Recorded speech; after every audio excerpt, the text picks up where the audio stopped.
அதுக்கு ஈக்குவலான ஒரு உயிரினம் தான் அனகோண்டா. அதுக்கு ஈக்குவலான்றதை இந்த சீரீஸ்ல வர்ற வீடியோஸ்ல பார்த்துக்கலாம். இந்த வீடியோல அதுல ஒரு மாதிரி வித்தியாசமான வாழ்க்கை முறைகள் அதெல்லாம் ப்ரோட்ட கேட்டு தெரிஞ்சுக்க போறோம். ப்ரோ ஃபர்ஸ்ட் அனகோண்டால எத்தனை வகைகள் இருக்கு, என்னென்ன வகைகள்லாம் இருக்கு ப்ரோ?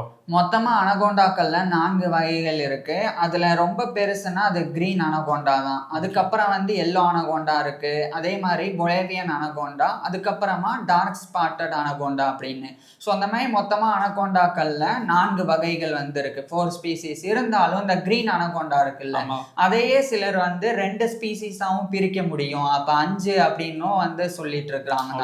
இருந்தாலும் இப்போதைக்கு அது 4 இனங்கள் வந்து இருக்கு. சரி ப்ரோ, இப்போ அனகோண்டான்றது இன்னும் நம்ம ஊர்ல இருக்கா? நம்ம ஊர்லன்றத விட உலகத்துல இருக்கா?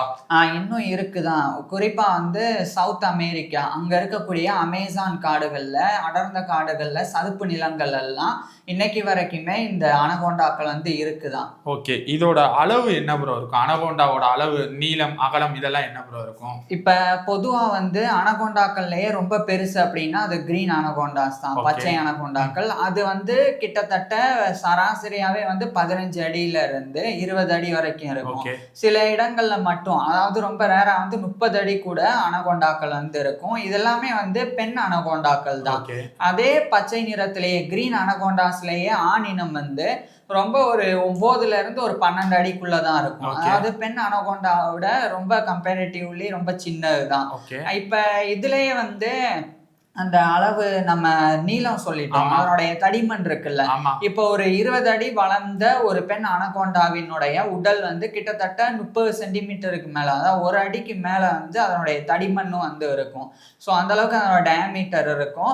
இதுவே வந்து ஆண் அனகோண்டாக்கள் அப்படின்னா 8ல இருந்து 12 இன்ச்சு வரைக்கும் அதனுடைய அந்த தடிமன் டயாமீட்டர் வந்து இருக்கும். இப்ப எடையை பொறுத்த வரைக்கும், இப்ப இதுக்கு முன்னாடி இன்னொன்னு சொல்லிடுறேன். இந்த எல்லோ அனகோண்டா சொன்னேன், அது வந்து ஒரு 10 அடி 15 அடி அவ்வளவுதான் இருக்கும், அதுக்கு மேல இருக்காது. அதே மாதிரி டார்க் ஸ்பாட்டட் அனகோண்டாஸ் அதனுடைய அளவு வந்து ரொம்ப கம்மி தான், 6 அடியில எல்லாம் இருக்கு. ஸோ 6 அடியில இருக்கிறது கூட அனகோண்டா தான், ஆனா அந்த வகை வந்து அனகோண்டா அப்படின்றனால. இப்ப இதனுடைய எடை அப்படின்னு நம்ம எடுத்துக்குவோம். எடையை பொறுத்த வரைக்கும் அந்த பெருசா இருக்குல்ல அந்த பெண் அனகோண்டா, அது வந்து கிட்டத்தட்ட 150ல இருந்து 250 கிலோ வரைக்கும் கூட இருக்கும். ஸ்டார்டிங்கே அப்ப மினிமமாவே 150 இல்ல, மினிமம் வந்து 50ல ஆரம்பிக்கும். ஆனா அது வந்து ரொம்ப ரேர் தான். ஓரளவுக்கு வளர்ந்த நம்ம அனகோண்டா எடுத்துக்கிட்டோம்னா ஒரு 100 கிலோக்கு மேலதான் இருக்கும். 100 கிலோக்கு மேல இருக்கும். அதிகபட்சம் வந்து 250 கிலோ இருக்கும். இதுவே வந்து ஆண் அனகோண்டாவா இருந்தா அது வந்து வெறும் 30ல இருந்து ஒரு 40 கிலோ தான் வந்து இருக்கும். அந்த ஆண் அனகோண்டாக்கள்லயே ரொம்ப பெருசு அதிகபட்சம் இருக்கும்னா அது 80 கிலோ இருக்கும். அதை தாண்டி ஆண் அனகோண்டாக்கள் வந்து அவ்வளவு பெருசாலாம் இருக்காது. ஓகே, இப்ப அனகோண்டா நம்ம வந்து மொத்தம் 4 வகையில இருந்து 6 வகை சொல்லியிருந்தீங்களா ப்ரோ? 4ல இருந்து 5 சொல்லியிருந்தீங்கல்ல. இதோட இது நிறங்கள் என்னென்ன கலர்ல எல்லாம் இருக்கும் ப்ரோ? கிரீன் அனகோண்டாஸ் வந்து பச்சை கலர்ல தான் இருக்கும். அதனாலதான் கிரீன் அனகோண்டா. எல்லா அனகோண்டா பேரை பார்த்தாலே ஆமா மஞ்சள் கலர். இதே வந்து பொலேவியன் அனகோண்டா, அது வந்து ரெண்டுத்துக்கும் நடுவுல மாதிரி ஒரு மாதிரி எல்லோ கிரீன் எல்லாம் கலந்து பழுப்பு நிறமும் கலந்து இருக்கும். அதே மாதிரிதான் டார்க் ஸ்பாட்டட் அனகோண்டாஸும் வந்து பழுப்பு நிறமும் கலந்து இருக்கும். ஆனா அதனுடைய உடம்புல டார்க் ஸ்பாட்ஸ் வந்து நிறைய டாட்டா புள்ளி புள்ளியா நிறைய இருக்கும். கிட்டத்தட்ட ஒரு மலைப்பாம்பை பாக்குற மாதிரியே அந்த இனம் வந்து இருக்கும். ஸோ அந்த மாதிரி இந்த 4 வகைகள் வந்து இருக்குது, இதனுடைய நிறங்கள் இருக்கு. ப்ரோ இப்போ இந்த அனகோண்டா எங்க ப்ரோ வாழும்? தண்ணியில வாழ்மா இல்ல நிலத்துல வாழ்மா? இந்த மாதிரி இந்த அனகோண்டாவோட வாழ்விடம்னா எது? இது வந்து நீர்வாழ் உயிரினம் தான். இது வந்து இதனுடைய உடல் எடை இருக்குல்ல, அத வந்து நீருக்குள்ள வாழ்றதுக்கு உண்டான தன்மையை தான் அது கொண்டு இருக்கு. இப்ப என்னதான் இது நிலத்துல நம்ம பார்த்தாலும், இப்ப நீங்க வந்து அந்த அமேசான் காடுகள்ல பார்த்தா சதுப்பு நிலங்கள்ல இருக்கும். சதுப்பு நிலம்னா என்னன்னா ஸ்வாம்ப், இந்த சேறு சகதி எல்லாம் இருக்கும், பயங்கரமா மண்ணு வந்து குழஞ்சு இருக்கும், நிறைய தண்ணி தான் இருக்கும், புதர் செடி இந்த மாதிரி எல்லாம் இருக்கணும். அதுதான் வந்து சதுப்பு நிலம்ன்றது. அந்த மாதிரி இடத்துலதான் அனகோண்டாக்கள் வந்து இருக்கும். சாதாரண நிலப்பகுதி இருக்குல்ல, அங்க வந்து அதுக்கு ஆபத்து இருக்கு. ஏன்னா அதனால வேகமா வந்து ஊர்ந்து போக முடியாது மற்ற பாம்புகள் மாதிரி. அதனால என்ன நடக்கும்னா ஜாகுவார் அப்படின்னு சொல்லி ஒரு பூனை இனத்திலேயே மிகப்பெரிய இனம், இது வந்து 3வது பெரிய இனம். கிட்டத்தட்ட சிறுத்தையை விட இது வந்து பெருசு. அந்த ஜாகுவாருக்கும் இந்த அனகோண்டாக்கும் தான் அடிக்கடி அமேசான் காடுகள்ல போர் நடந்துகிட்டே இருக்கும். அதனாலயே இது வந்து பெருசா அங்க வாழாம நீர்ல தான் வாழும். உதாரணத்துக்கு சொல்றேன், இப்ப வந்து ஒரு சிங்கத்தினுடைய பைட்டிங் ஃபோர்ஸ் கடித்திறன் வந்து அதிகபட்சம் 1000 பவுண்ட்ஸ். இதுவே வந்து ஒரு புலியினுடைய பைட்டிங் ஃபோர்ஸ் வந்து 1050 PSI. ஆனா இந்த ஜாகுவார் அப்படின்றது சிங்கம் புலியை விட சின்னதுதான், இருந்தாலும் அதனுடைய PSI வந்து 1500 pound square per inch. So அந்த அளவுக்கு வந்து அதனுடைய கடிக்கும் திறன். இப்ப இது எல்லாமே வந்து கழுத்தை பிடிக்கும், ஆனா அந்த ஜாகுவார் வந்து தலையை கடிச்சு மண்டை ஓட்டை வந்து உடைச்சிரும். அதனாலேயே இந்த பாம்புக்கள் வந்து தரையிலலாம் விழுந்திருந்ததுன்னா, சும்மா ஊர்ந்து போயிட்டு இருந்ததுன்னா அனகொண்டாக்கள் ஜாகுவார் அட்டாக் பண்ணிரும் அப்படின்றனாலேயே இந்த அனகொண்டாக்கள் வந்து நீர்ல வந்து அதிகமா வாழும். பிளஸ் அதனுடைய வேட்டை முறைன்னு இருக்குல்ல, அது வந்து சுத்தி பிடிச்சி நெருக்கிறது, அதனாலேயே அது வந்து அந்த தண்ணிக்குள்ளதான் வந்து அதிகமா வந்து வாழும். ஓகே ப்ரோ, இதோட பார்வை திறன், இதுக்கு கண் இருக்கா இல்ல இருந்தாலும் இதோட பார்வை திறன் எந்த அளவுக்கு ரொம்ப ஃபுல்லா ஃபோக்கஸ்டா தெரியும்?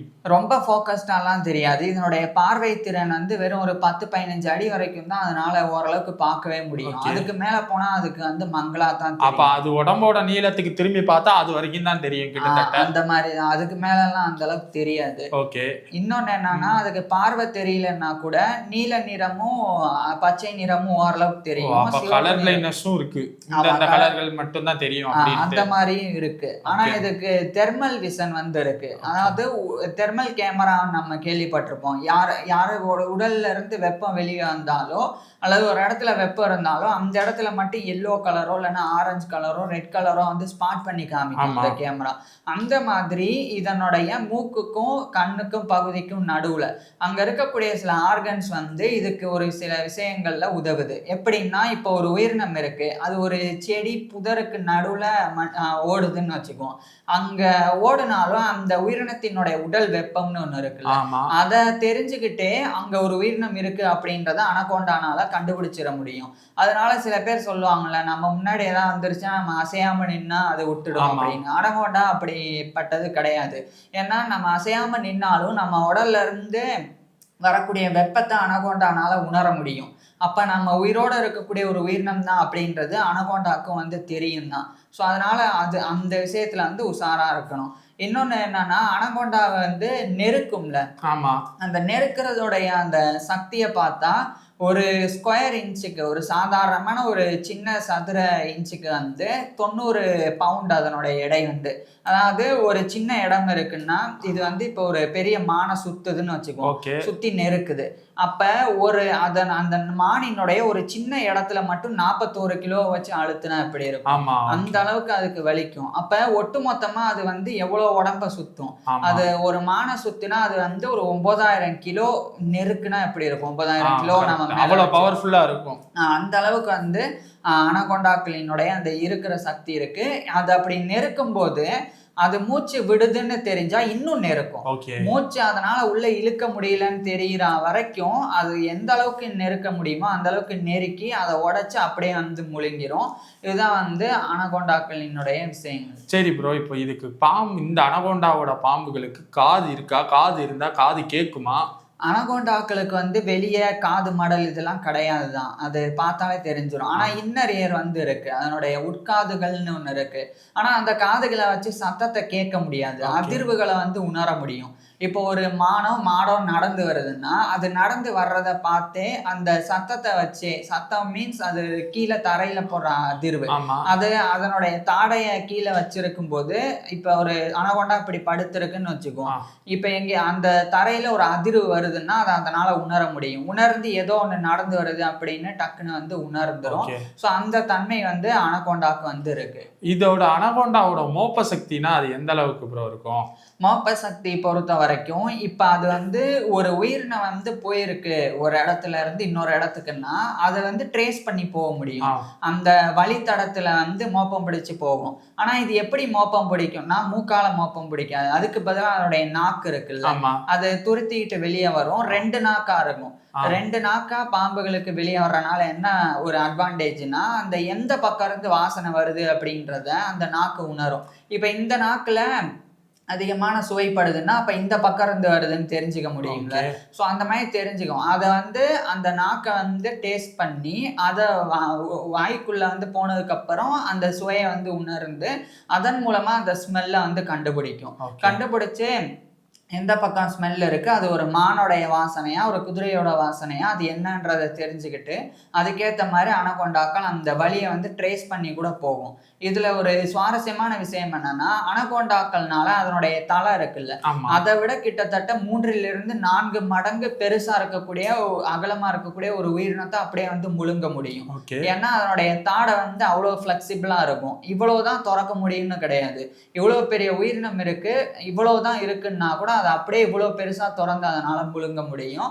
ஸோ அந்த தன்மையும் அனகோண்டாக்களுக்கு வந்து இருக்கு. சரி ப்ரோ, இதோட இனச்சேர்க்கை முறையை பத்தி சொல்லுங்க ப்ரோ. அதை பத்தி நம்ம தனியா பார்த்தாதான் இன்னும் பெட்டரா இருக்கும். ஏன்னா அது ரொம்ப விசித்திரமா. அப்ப விசித்திரமா இருக்குன்னா அப்ப அடுத்த வீடியோல இனச்சேர்க்கை முறை என்னன்னு பார்ப்போம். இந்த வீடியோல உங்களுக்கு அனகோண்டா பத்தி ஏதாச்சும் கேள்விகள் இருந்துச்சுன்னா அதை கீழே கமெண்ட் பண்ணுங்க. அடுத்த வீடியோல வந்து பார்க்குறோம். தேங்க்யூ.